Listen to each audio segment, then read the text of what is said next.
Certains vous diront qu'il s'agit d'un excellent moyen ou encore un moyen efficace pour découvrir la vérité. D'autres parleront de correction parentale ou encore de punition. Et pourtant, la torture est une pratique inhumaine ou encore cruelle. Au regard de ces dommages collatéraux nuisibles, mais surtout physiques et psychiques et inouïs, on se rend véritablement compte que la torture est un mal, oui, qui perdure dans notre société camerounaise. Nous vivons au quotidien ces souffrances ou encore ces douleurs. Sans voix ni soutien, nous sombrons dans le désespoir. Ce soir, nous nous intéressons aux actes de torture au Cameroun. Et pour en parler, nous allons accueillir Maître Charlotte Tchakounté, avocate au barreau du Cameroun. Je me limite d'abord à ce premier statut parce qu'elle a plusieurs casquettes. Mesdames, Messieurs, bonsoir et plaisir renouvelé de vous savoir Scotty à votre magazine juridique au 43.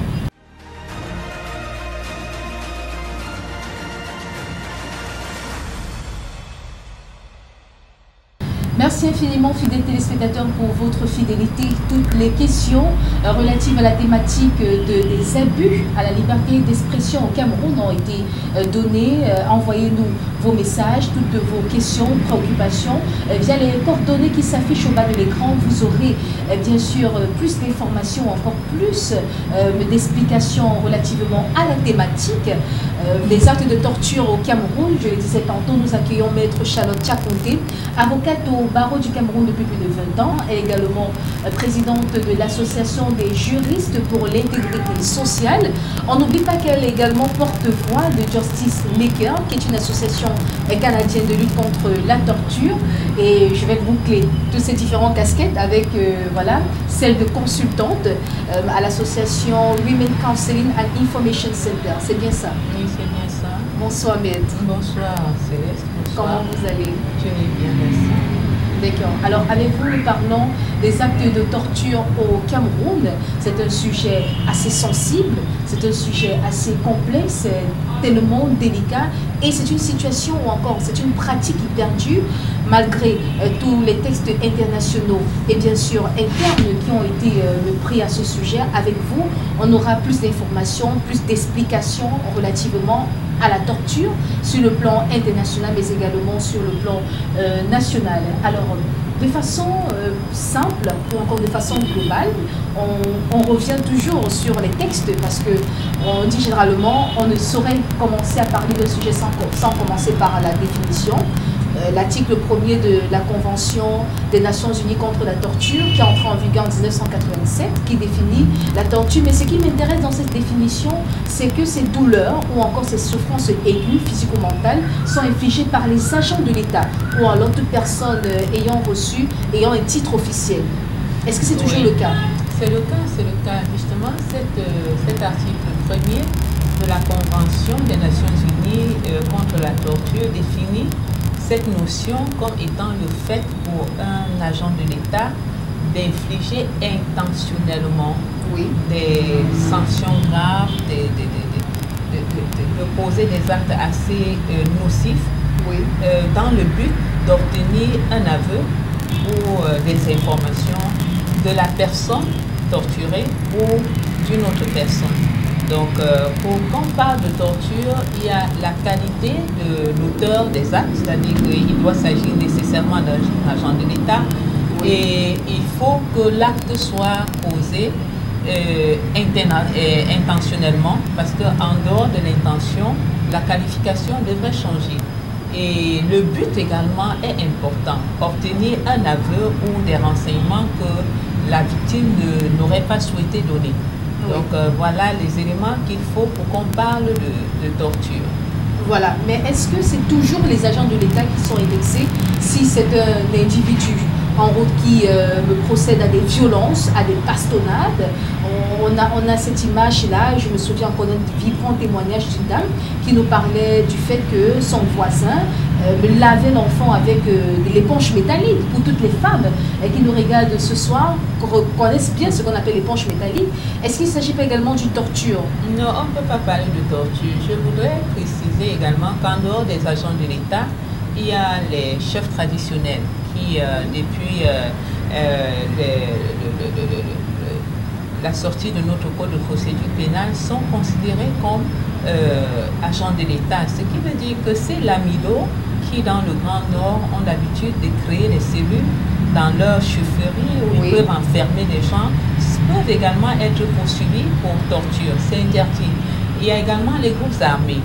Les groupes comme Boko Haram par exemple, qui peuvent être poursuivis pour torture. Il y a même l'État du Cameroun. Je prends l'exemple du cas où l'État viendrait à arrêter l'un des membres de Boko Haram.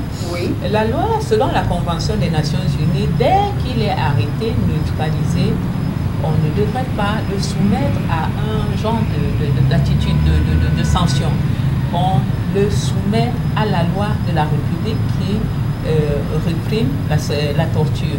Et vous avez parlé tout à l'heure, vous avez donné l'exemple de quelqu'un qui lave un enfant avec l'éponge métallique. Oui, étant donné que cet individu n'est pas agent de l'État, on ne peut pas parler de torture. Et même s'il était agent de l'État, est-ce que le but pour lequel il pose cet acte est d'obtenir une information ou un aveu de cet enfant? Nous disons non. Par conséquent, on ne peut pas parler de torture. Donc, si ce n'est pas un agent de l'État, on ne devrait pas parler de torture. C'est vrai que communément, quand un acte est cruel, quand un acte est dur, quand un comportement est méchant, on parle de torture. Mais si l'on s'en tient à la définition donnée par les Nations Unies, les 3 éléments clés sont importants. Voilà. Des éléments importants pour permettre de faire une différence entre les traitements inhumains, cruels ou encore dégradants et les actes de torture. Alors, vous avez relevé l'article 10 même de cette convention qui revient bien sûr sur des éléments assez importants parlant des actes de torture. Oui, en fait, l'article 10 est le cheval de bataille de Justice Maker qui se donne pour mission d'accompagner les États dans la vulgarisation de l'interdiction de la torture, parce que ce texte dispose, chaque État ou alors chaque pays ayant ratifié cette convention prend des dispositions pour former, informer et enseigner sur l'interdiction de la torture. Donc c'est la responsabilité de chaque État d'informer les citoyens, d'éduquer l'ensemble de la population sur l'interdiction de la torture. Chacun doit savoir qu'il pourrait être perpétré par ses agents. Alors, de par vos propos, on comprend si bien que des mesures ont été prises par les États africains et les États du monde entier. Les États du monde entier, tous les États ayant ratifié. D'accord. Le Cameroun a ratifié également cette convention des Nations Unies contre la torture qui est entrée en vigueur en 1987, Maître Tchakounté. Quel est votre regard finalement par rapport aux actes de torture au Cameroun? Eh bien, les lois sont faites. L'État a pris ces dispositions. Sur le plan purement pratique, je ne dirais pas qu'il n'y a pas d'acte de torture au Cameroun, parce que quand on regarde aux conditions de détention, toutes les personnes privées de liberté ne vivent pas toujours ce qui est prévu par la loi. Et que pensez-vous de cela, de la philosophie de ceux-là qui disent que la violence pour le rétablissement de la vérité? C'est quoi la violence pour le rétablissement de la vérité? Ou bien la torture pour le rétablissement de la vérité? Oui, non, c'est en violation de la Convention des Nations Unies que l'on tente de justifier les actes de torture. Cette convention est claire qui dit aucune raison ne saurait justifier la torture. Il n'y a rien qui justifie la torture. Même si la personne a voulu porter atteinte à la sûreté de l'État, c'est juste pour l'État du Cameroun de se défendre, de se préserver. Mais à partir du moment où il réussit à mettre la main sur cette personne, on la met de côté et on la soumet au texte, à la loi prévue en la matière par la législation camerounaise. Alors, Maître Charlotte Tchakounté, quand on parle des actes de torture, on voit à l'endroit des enfants, à l'endroit des femmes, bien sûr, pour avoir des informations, à l'endroit également des gardiens en vue et des prisonniers. Prenons maintenant l'exemple des gardiens en vue. On sait si bien qu'ils bénéficient de certains droits, tels que prévus par le Code de procédure pénale, le droit de visite, le droit à une alimentation saine, et ils doivent être traités avec humanité. Ne serait-ce pas une violation de leurs droits par ces agents de l'État qui qui mettent en avant la préservation de la paix et de la sécurité? Est-ce que c'est les agents de l'État? En tout cas, nous devons disséquer cette question. Parce que s'agissant des conditions de détention, il y a d'abord le cadre dans lequel ils sont gardés. Il appartient à l'État de prévoir un cadre normal. Parce que quand on est privé de sa liberté et qu'on est obligé de séjourner dans une cellule, on ne perd pas sa qualité d'être humain. On reste une personne. On continue d'avoir droit à un minimum de dignité. Or, ce n'est pas ce que nous constatons toujours, ce n'est pas ce que nous vivons. Et ces cadres, parfois, sont dépourvus de toilettes, c'est-à-dire que vous avez juste où vous tenir debout. Parfois, vous êtes obligé de déféquer l'un devant l'autre. Oui. Tu veux faire pipi, tu veux uriner, tu le fais devant l'autre qui parfois est en train de manger et il doit supporter ça parce qu'il n'a pas de choix. Il ne peut pas reculer. C'est des points vraiment rétrécis. Donc, moi, je crois que nous avons beaucoup de choses à refaire ensemble en prison. Peut-être que l'État n'est pas au courant de ce qui se passe, mais les agents peuvent témoigner de ce que je dis. Et tout ça constitue la torture. Ça constitue la torture. Au regard des situations auxquelles vous avez été confrontés, on comprend que ce sont des situations, des réalités vraiment choquantes. C'est avec beaucoup de larmes aux yeux. On se rend compte que voilà, ce sont les détenus, mais ils ne méritent pas quand même de vivre dans ces conditions ou encore d'être finalement dans un centre d'animaux, parce qu'on se dit bien que c'est où des êtres humains doivent séjourner, mais on se rend compte que c'est devenu un centre d'animaux. Alors, que dire alors du Cameroun, de l'État du Cameroun qui a eu à ratifier cette convention? Est-ce que le Cameroun respecte l'article 10 de cette convention des Nations Unies contre la torture? Petit l'article 10 de la convention, je l'ai dit tout à l'heure, cet article prescrit à chaque État membre des Nations Unies ayant ratifié cette convention de former et d'informer sa population sur l'interdiction de la torture. Bon, moi je crois que l'État, peut-être que l'État le fait, parce que je ne suis pas toujours présente lors des réunions internes des gardiens de prison, des officiers de police. On doit sûrement leur en parler. Mais toute la population camerounaise a besoin de savoir que sur le territoire de la République, la torture est interdite. Que dites-vous des prisons dans les prisons? Les prisons dans les prisons, officiellement, ça ne veut rien dire. Oui. Ça ne veut rien dire parce que quand vous parlez des prisons dans les prisons, c'est comme si on construit d'autres prisons dans les prisons, non? Mais pour avoir travaillé en prison pendant longtemps, je sais qu'il y a des cellules dans les prisons. C'est-à-dire qu'étant en prison, lorsque vous vous comportez d'une certaine façon, lorsque vous violez les règles, je parle de violer les règles au cas où les autorités sont objectives. Nous savons que parfois c'est juste par mesure, par désir de torturer, qu'on garde certains dans ces cellules-là. C'est des cellules qui parfois ne sont même pas connues par des autorités. Ce qui fait que parfois, lors des visites inopinées, vous n'y accédez pas.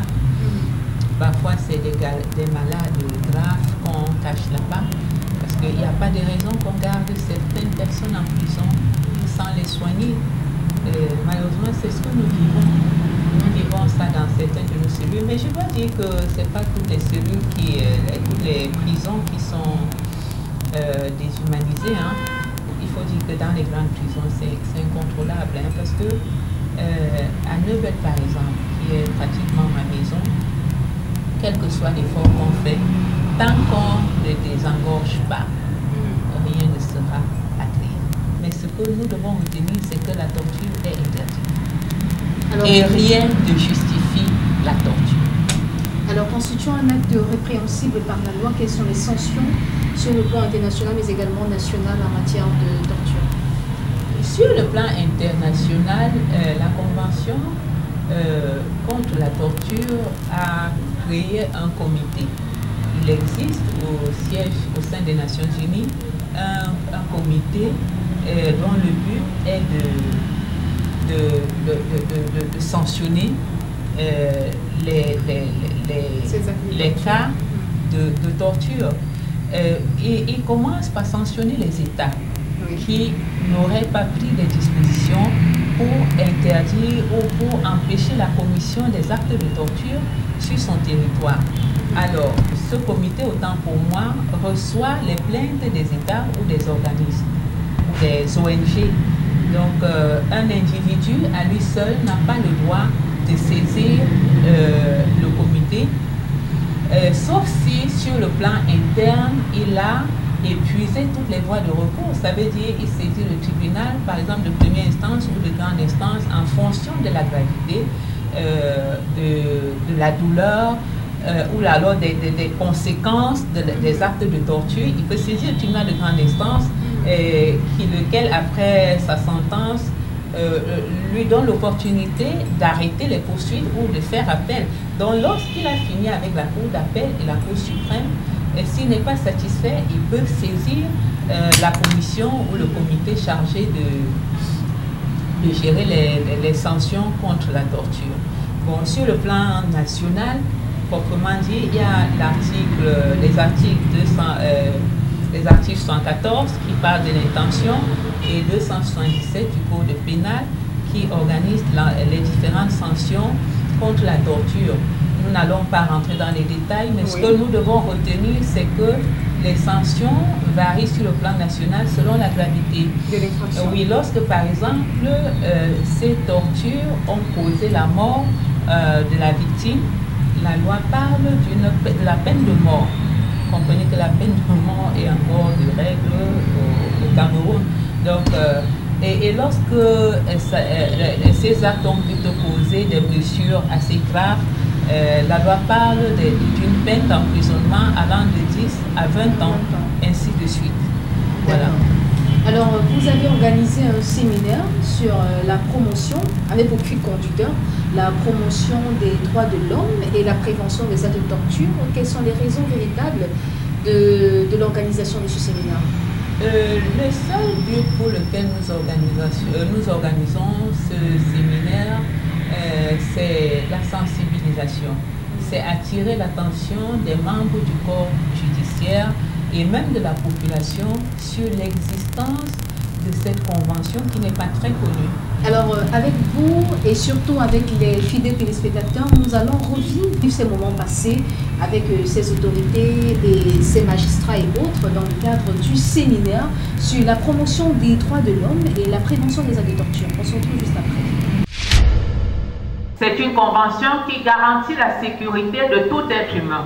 Et cette convention est le fruit des réunions entre les nations et plusieurs ONG qui, après la Deuxième Guerre mondiale, après toutes les barbaries qui ont été observées de part et d'autre, se sont assis pour dire non, il est temps que ça cesse, nous ne pouvons pas laisser que les hommes continuent d'être tués aussi gratuitement. Et la disposition sur laquelle nous allons le plus travailler, c'est l'article 5 de la Déclaration universelle des droits de l'homme qui dit clairement « Nul ne peut être soumis à la torture ». Je crois que chacun a reçu ce petit carnet. Des initiatives à multiplier parce qu'on se rend compte que, au regard bien sûr, ou à la lecture de l'article 10 de la Convention des Nations Unies sur la torture, l'information, mais également la sensibilisation du grand public sont importantes, bien sûr, parce que beaucoup de personnes ignorent les dispositions juridiques et nul n'est censé ignorer la loi, maître Tchakounté. Alors on va toucher maintenant, ou encore on va prendre la deuxième articulation de cette émission cas pratique et on va revenir sur un cas de détention abusive, comme vous l'avez si bien souligné, une dame qui s'est trouvée dans une situation où le délai même a été prorogé sans motivation parce que le code de procédure pénale le prévoit dans ses dispositions qu'une prorogation doit être motivée. Mais il n'y a pas eu de prorogation tout simplement parce que cet officier de police judiciaire voulait un pot de vin. On en parle avec vous, mais avant, écoutons ce témoignage.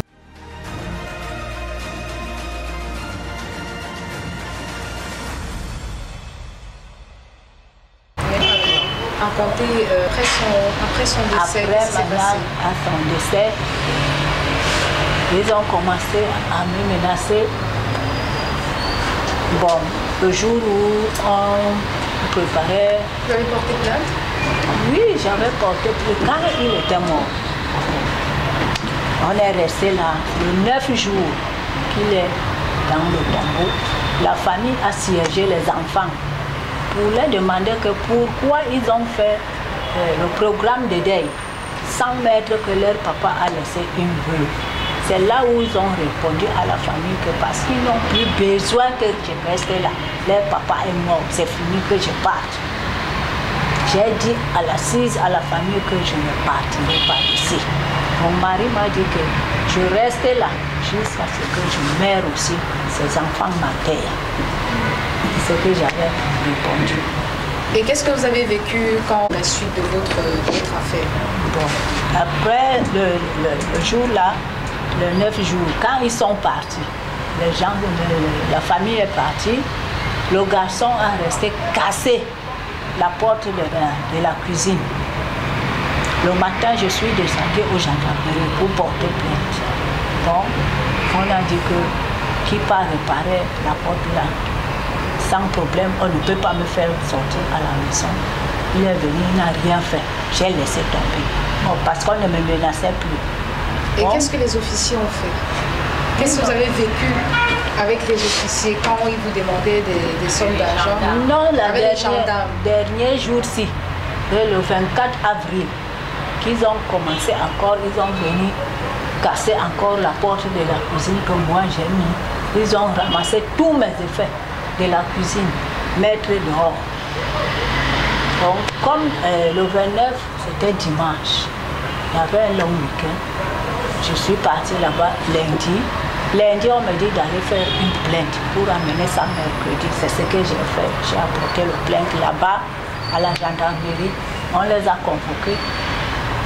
On était là-bas, nous tous, et moi. On était là-bas. Le commandant les a posé les questions. Où ils répondaient, je ne sais même pas. Bon, il les a dit que allez avec la maman, qu'elle restait là à la maison. Vous n'avez aucun droit de la faire sortir parce qu'elle est mariée officiellement. C'était vers le 19h comme ça. Bon, j'ai vu que je ne peux pas aller là-bas. Dans la maison, là, qu'on m'a chassé la nuit, je ne pouvais pas aller là-bas. J'ai attendu le matin à 10h30. Je suis partie là-bas.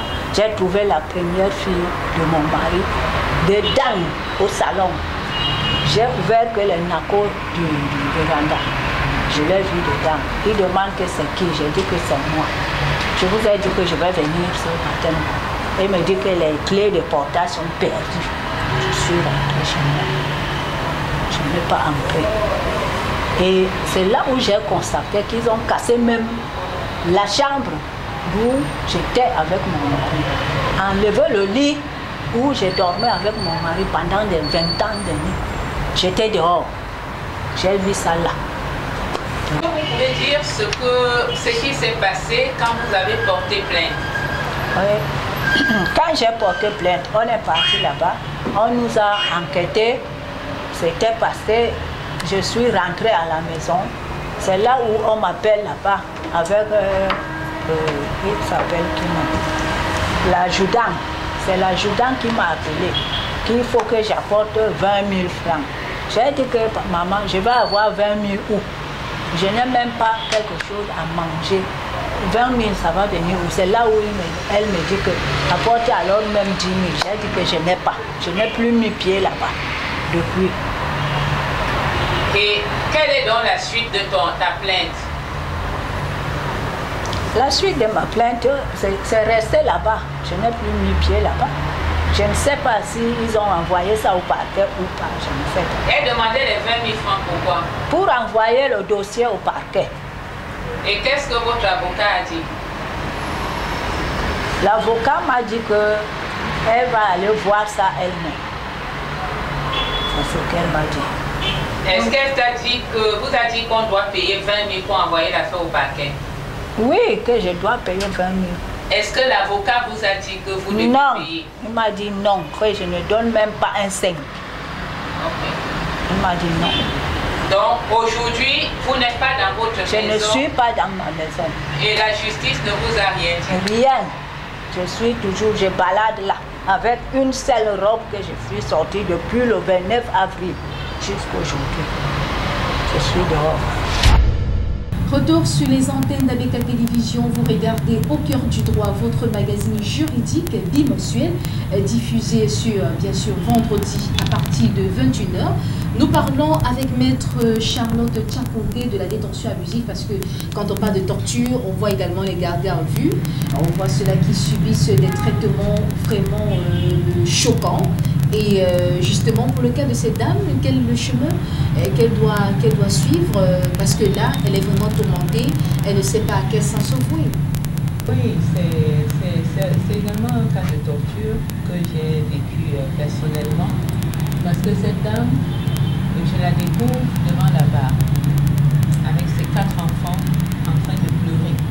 Les enfants sont malades et elle est abandonnée par leur géniteur. Donc le lendemain, je fais ce que je peux à l'instant et le lendemain, elle reçoit une convocation qui la conduit directement en cellule. Alors quand j'ai été informée, j'ai fait ce que je pouvais, je m'y suis rendue. Et vous savez, généralement quand nous arrivons, c'est pas l'amitié avec les hommes en tenue, parce que pour certaines constitutions un obstacle majeur à leur politique. Et dont nos rapports sont généralement tendus. Mais nous devons persister parce que c'est aussi notre travail. Et leurs victimes ne sont pas des animaux, donc nous allons persister et nous allons certainement vaincre parce que les lois sont de notre côté. Donc cette dame, lorsque je la découvre, on lui reproche des faits qui d'après moi ne sont pas établis. Mais parce qu'il y a une plainte qui a été déposée et puis les gens ont été motivés, il fallait qu'on justifie ce qu'on doit avoir reçu en la gardant en cellule. Moi je suis allée voir le procureur de la République qui est choqué à faire. Et quand j'arrive dans cette unité de gendarmerie, c'est fait un peu tard, il y a à peu près 19h, je dors et la dame ouvre et j'avais une somme il y avait une certaine somme d'argent qu'on avait donné pour qu'elle donne à ses clients comme avance. Et quand je donne cet argent, la dame s'enflamme. Je précise à ma cliente, je dois l'appeler ici, je lui dis tu donnes à la tontine et tu me gardes le reçu. C'était en réalité une façon de faire comprendre aux éléments de la gendarmerie qui lui exigeaient la somme de 200 000 francs pour leur boisson, que l'argent là n'est pas à eux. C'est destiné aux gens de la réunion. Je ne peux pas vous dire quelle réaction j'ai vécue. Je vous fais grâce de cela, mais la vérité c'est qu'à la fin, on n'a pas laissé la femme. Malgré le mot du procureur de la République, que la dame a refusé de recevoir pour le compte du commandant, j'ai tout fait. Elle n'a pas pris. J'ai appelé le substitut qui m'accompagnait dans le cadre de cette affaire. Lui aussi était dépassé. Il m'a dit, appelle le procureur lui-même. Malheureusement, je n'avais pas son numéro. Pour vous faire court, on était vendredi soir. La femme y est restée toute la nuit de vendredi, samedi, dimanche. Et ce n'est que lundi qu'on l'a laissée, tout en lui demandant pourquoi elle a amené la femme là ici. La femme là, c'est qui met Tchakoundé, avocat, qui est allée assister la dame, donc faire son travail. C'est toi qui as amené la femme là ici. Et elle commence à discuter que l'argent qu'on donne, c'est pour la tontine. Tu as donc vu ce que tu voulais. C'est la torture. On n'avait pas le droit de la garder, surtout que l'autorité avait ordonné qu'on la mette en liberté. Bon, j'ai envie de dire que cet acte a été sanctifié parce que par la suite, j'ai quand même rendu compte, mais rien n'a été fait. Ils sont là, ils continuent. Vous voyez, voilà des actes de torture. D'accord, maître, nous vous souhaitons beaucoup de courage dans ce ce combat que vous menez, vous venez en aide à ces détenus et gardés en vue, à ceux-là qui subissent des abus dans leur détention ou encore dans le cadre de la garde à vue. Vous assistez tous ceux-là qui vivent certaines réalités au quotidien. On vous souhaite vraiment beaucoup de courage parce que ce n'est pas un combat assez évident. Pour certains avocats, ils auraient bien abandonné l'affaire, comme on dit, lâcher prise, mais vous êtes là, vous vous donnez à fond, raison pour laquelle voilà, vos casquettes sont vraiment méritées, il faut le dire. Il faut bien s'en occuper. D'accord. Alors, on parle toujours de garde à vue. C'est une mesure de police judiciaire dans le cadre d'une enquête préliminaire. La garde à vue qui présente des conditions, mais également la durée doit être respectée dans le cas voilà, de la deuxième articulation, le cas pratique de la dame, détention abusive, mais également torture. On va prendre donc le juriste conseil Michel Poignet qui nous dit davantage ou encore qui nous informe, qui nous renseigne davantage sur la garde à vue au Cameroun.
À présent, chers téléspectateurs, on va essayer de lier l'utile à l'agréable. On a parlé, bien sûr, des actes de torture, on a parlé de la garde à vue, conditions, mais également durée.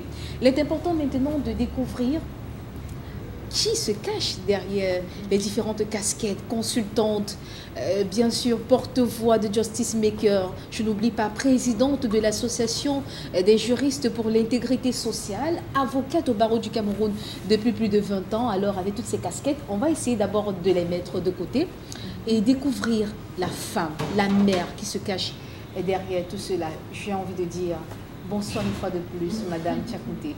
Bonsoir Céleste, bonsoir. Vous allez bien? Je vais bien. Très bien. Dieu, oui, merci. D'accord. Alors, à la maison, vous avez compris, c'est la 4e articulation, votre rubrique cœur à cœur qui vous plonge dans le jardin secret de Maître ou encore de Madame Tchakounté. On se prend juste après la transition. Alors, Maître, il y a toujours une grande difficulté quand on est en face d'une avocate ou encore d'un homme de droit. Parce qu'à la maison, on se dit l'éducation un peu plus rigoureuse, la maman, parce que l'avocate, elle va être un peu plus dure avec les enfants. Comment vous éduquez vos enfants à la maison? Comme des militaires ou bien? Non, puisque je ne suis pas militaire, moi j'éduque mes enfants de manière à leur faire comprendre ce qui est nécessaire pour eux. Ça veut dire que je communique, oui. Et quand c'est nécessaire, je corrige, je tape, je gronde, mais pas comme un militaire. D'accord. Je leur inflige la sanction qui est nécessaire selon la faute qui a été commise. D'accord. Est-ce que vous bastonnez souvent vos enfants? Peut-être bastonner un peu trop dire. Même bastonner. Avec des ceintures et tout? Oui, avec les mains, quand je ne peux pas lui tomber sur la ceinture, et tout dépend. Je peux donner une claque quand c'est nécessaire. Parfois, je me prépare et je cherche le fouet et je fais parce que c'est nécessaire. La Bible dit que nous ne devons pas éloigner le fouet de notre enfant, car il éloigne de son cœur le mal. D'accord. Moi, je fouette. Alors, vous dites que vous fouettez les enfants, ça se comprend. Et prenons un exemple simple. Quand l'enfant rentre avec des notes pas bonnes, peut-être 11 de moyenne, parce qu'il y a beaucoup de parents qui, pour eux, 11 de moyenne, ce n'est pas signifiant. C'est un peu comme si l'enfant était rentré avec 2 de moyenne, permettez. Alors, comment vous réagissez? Naturellement, ça ne m'arrange pas. Moi, j'ai eu ça dernièrement, mon deuxième fils est rentré avec 11 de moyenne, alors qu'au premier trimestre, il a eu 13. J'étais pas contente, mais j'ai essayé de comprendre. Et il m'a rappelé, maman, tu sais que j'ai eu des difficultés en mathématiques. Et c'est ça qui a bouffé, entre guillemets, mes points. Donc je l'ai compris. Et je lui ai parlé, je lui ai dit, fais des efforts, parce que tu mérites mieux que ça. Donc moi, je ne vais pas faire comme si l'enfant n'a pas étudié, alors que je l'ai tout travaillé. D'accord. Mais avec toutes vos casquettes-là, vous êtes toujours en déplacement, entre 2 avions, voilà, vous vous déplacez tout le temps, vous êtes proche des détenus, des gardés en vue, ceux-là qui subissent des abus. Est-ce que vous avez le temps pour éduquer vos enfants? Parce que forcément, vous rentrez tard le soir, avec beaucoup de fatigue. Voilà, on se dit, est-ce que vous avez lu vos leçons? Oui, maman, et après on passe se coucher. Est-ce que vous avez le temps véritablement pour vos enfants? C'est vrai que ce n'est pas évident. C'est pas évident, mais la ménagère ne peut pas éduquer mes enfants. Naturellement. Donc, tant que cela est possible, je suis avec eux, je suis même très présente dans leur vie. Ce qui fait que je travaille beaucoup plus à la maison. Donc, généralement, je suis dehors le matin, en dehors des réunions professionnelles. Le soir, je suis là. Si je suis dans la ville ou au pays, je suis avec eux. Une maman doit être présente dans la vie de ses enfants et c'est ce à quoi je m'attelle. Je suis avec eux. Et vous faites la cuisine? Vous pilez le bon tarot? Non, pas le Ou tarot. bien vous faites du bon coquille aux enfants? Le pilé, le plantain pilé, c'est beaucoup plus ça que nous aimons, la banane malaxée. Oui. Ouais. Bon, quand c'est le riz qui est programmé, je le fais aussi. Parce que les enfants doivent me voir préparer. Moi, j'ai une fille, je dois savoir que ça me prépare. Oui. Voilà. Donc, je crois que je dois être un modèle à plus d'un titre. Donc, j'essaie de le faire. Même les vêtements, nous l'avons ensemble. On dernier né qui a 12 ans, qui a 11 ans tant pour moi. Il se débrouille, il lave. Parfois, c'est avec moi qu'il le fait. Quand il n'a pas bien lavé, je lave pour lui apprendre. Alors, si on touche un tout petit peu, voilà, on effleure un tout petit peu votre vie sentimentale, est-ce que vous avez eu à avoir des éclats de voix par rapport au fait que vous soyez toujours occupé par le travail? Oui, ça ne peut pas manquer quand tu es active. Et puis, chez nous en Afrique, la femme, en général, doit être à la maison. À la cuisine? On ne comprend pas à la cuisine, présente, oui.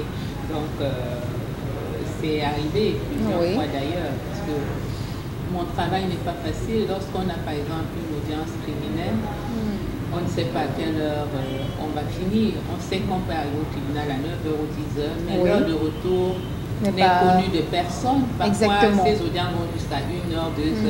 Alors, lorsque vous êtes marié ou vous êtes sous le même toit que quelqu'un, il faut qu'il soit peut-être du métier pour comprendre la réalité. Oui, donc ça fait toujours ces petits conflits, mais avec le temps, l'autre s'adapte et puis on fait son travail. Oui, alors vous êtes avocate depuis plus de 20 ans. Certainement, vous avez des bons souvenirs, des procès qui vous ont marqué, d'autres là qui ont été comme de la quinine à avaler. Essayez de nous raconter une affaire qui vous a vraiment marqué négativement. L'affaire qui m'a marqué négativement m'est revenue à l'esprit quand vous avez commencé à poser votre question. Oui. Alors, elle concernait deux dames qui travaillaient en pharmacie. Elles étaient poursuivies par leur employeur pour abus de confiance aggravé, c'est-à-dire on leur reprochait le fait d'avoir détourné de l'argent dans la caisse de la pharmacie. Et moi, ayant bien préparé mon dossier, j'étais sûre de le gagner. Et malheureusement, pendant les débats, j'ai constaté amèrement que le juge avait été constitué, c'est-à-dire que le juge était comme l'avocat de la partie adverse. De la partie adverse. Oui. Et il était grossier en ce qu'il ne se cachait pas.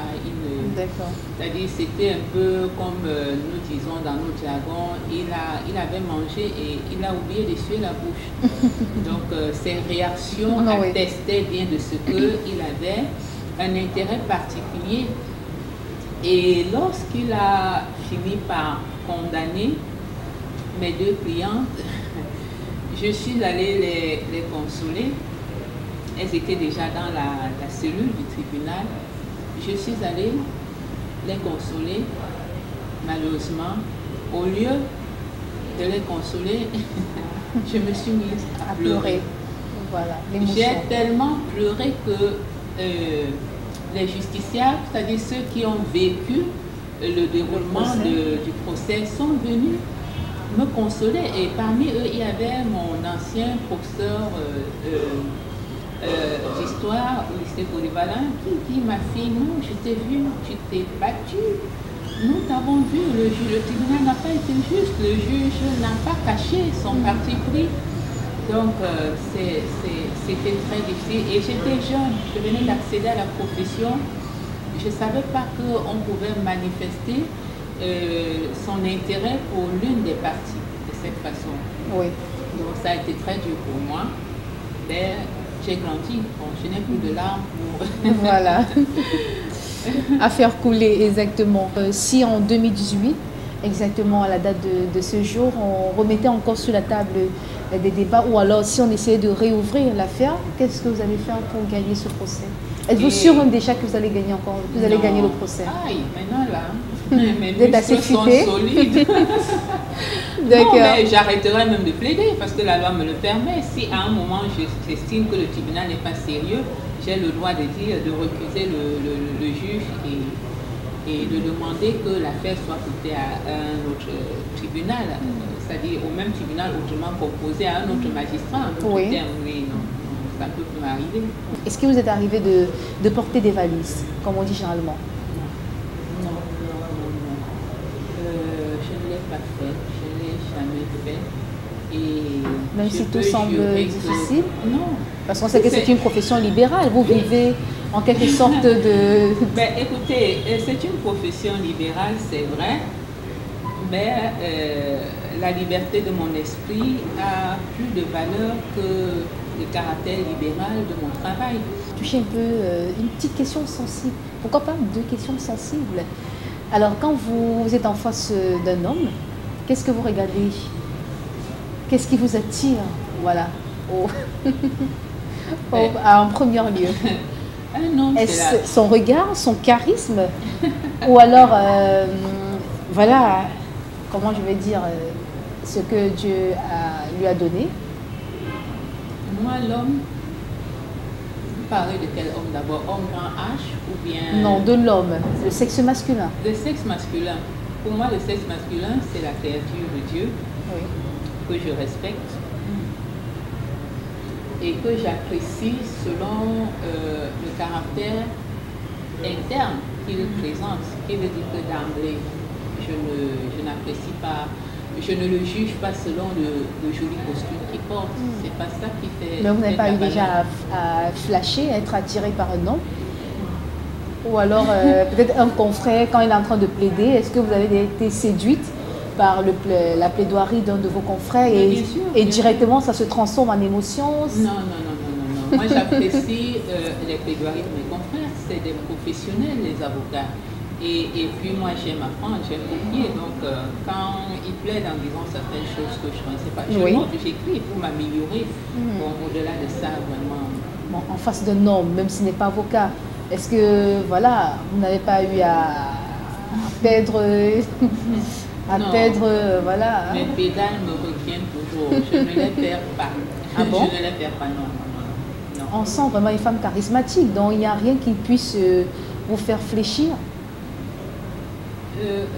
Devenir comme un bébé et vouloir de la tendresse de la part d'un homme?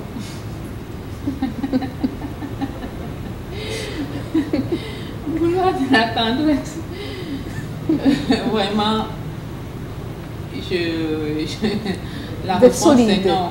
Moi, rien ne me fait perdre le nord. Je reste égal à moi. Donc, ça ne m'arrivera jamais. D'accord. Alors, à vous entendre parler et dans pratiquement toutes vos réponses, vous mettez Dieu en avant. Mais on sait si bien que, voilà, en termes de sanctions, il y a des sanctions assez sévères, assez rigoureuses, qui partent à l'encontre des prescriptions bibliques. Comment vous gérez même votre métier d'avocature en même temps, ou encore chrétienne?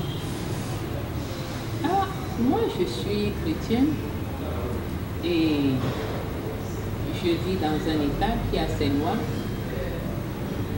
Je fais tout pour me conformer aux lois de la République. Mais s'il y en a qui sont en contradiction avec les principes bibliques, je ne m'y confonds pas. Je prends l'exemple de... j'ai travaillé sur quel domaine? Moi, je travaillais sur l'homosexualité. L'article 347 du code pénal, sanction, prévoit et sanctionne l'homosexualité au Cameroun. Oui. Certains vous disent que non, le monde évolue, il faut que le Cameroun intègre ça. Il y a même une de mes consoeurs qui dit que c'est par effraction que l'article 347 se retrouve dans le code pénal et qu'on devait changer. Moi, je dis non. Alors, une dernière question pour clôturer cette rubrique cœur à cœur, et à la fin vous allez faire le juron, parce que dans le principe même de cette rubrique, on fait le juron au départ, vous levez la main droite et vous jurez de dire la vérité, toute la vérité, rien que la vérité. On va le faire à la fin pour que tous vos propos, tout ce que vous avez dit, à tout cela, à ces millions de téléspectateurs qui vous regardent, puissent comprendre que non, ça a été la vérité. Et que si on se rend compte qu'il y a eu une erreur ou bien voilà, du faux quelque part, alors elle a eu à faire le juron. Et vous savez si bien quand on fait un faux serment. Je ne vous apprends rien en même temps. Alors comment voulez-vous qu'on se souvienne de vous en tant qu'une femme battante, une femme toujours proche des autres, femme sympathique ou bien téméraire? On ne sait jamais.